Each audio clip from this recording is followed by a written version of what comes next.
just have to do what I'm told, I do.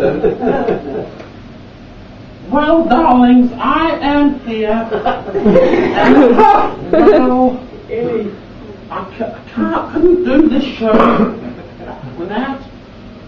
without getting something off my chest. Not that, darlings, please, for heaven's sake. For heaven's sake.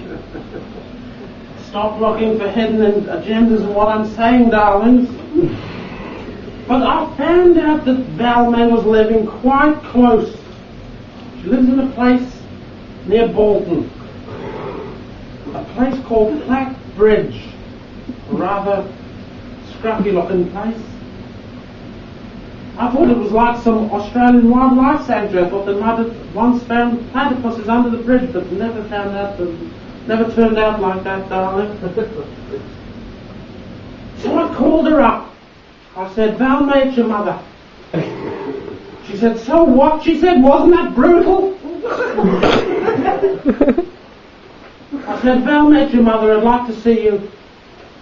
And then I heard her chattering. You see, I hear she shares her life with a tennis player called Fern. A rather heavily built woman. I was relieved that she shares her life with this woman because I didn't want her to be forming any more unacceptable attachments. So she came back on the phone and this was a lovely thing. She said, Mummy, she said, come over and have a cup of coffee. So I did. And this is historic. Today I was reunited with Valmay. I went over in the limousine. I parked it several streets away from the hovel home. Well, I didn't want to go in out, did I? And scratching it, you'd probably ride the latest pig and steal the radio. So I walked. I walked to that house, and you know, as I set out, I could smell her dogs. I could. Oh, those horrible, smelly dogs. Oh, and when I got to the house, it was horrible and yucky. There were bursting plastic bags outside. Now I know why they have plywood on the windows. It's so you can't see that they have bin liners for curtains. Oh, I didn't want to touch anything, so I rang the doorbell with my elbow. And the door opened, and there stood Valmay.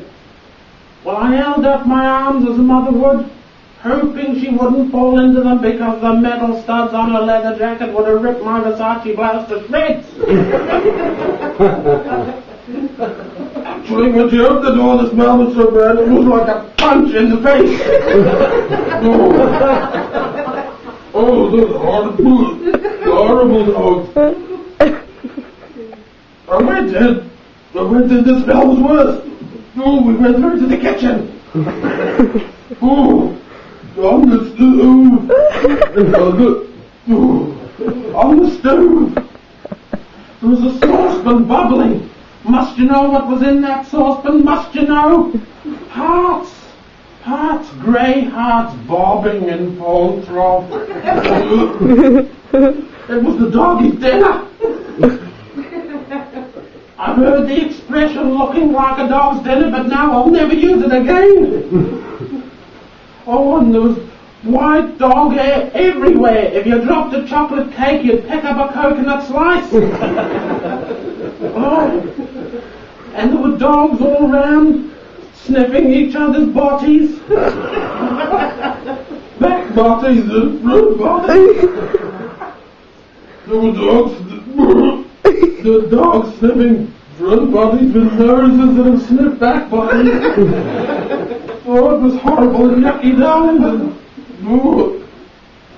And there were dogs sniffing back bodies with noses that had sniffed front bodies. Oh, it was horrible and yucky, darling. But I'm so pleased I can share this with you. And then I thought I must communicate with Valmay. I must communicate, I thought. And then in front of us are two dogs trying for a family. Trying for a family. I tried to rise above it as one dog was trying to rise above the other. The underdog, I presume. Oh, darlings, I'm so pleased I can share this with you. You can love your daughter, but you don't have to like her. That is the moral. That's the moral, darling. Okay, possums. Goodbye for now. Thanks for having me at your place.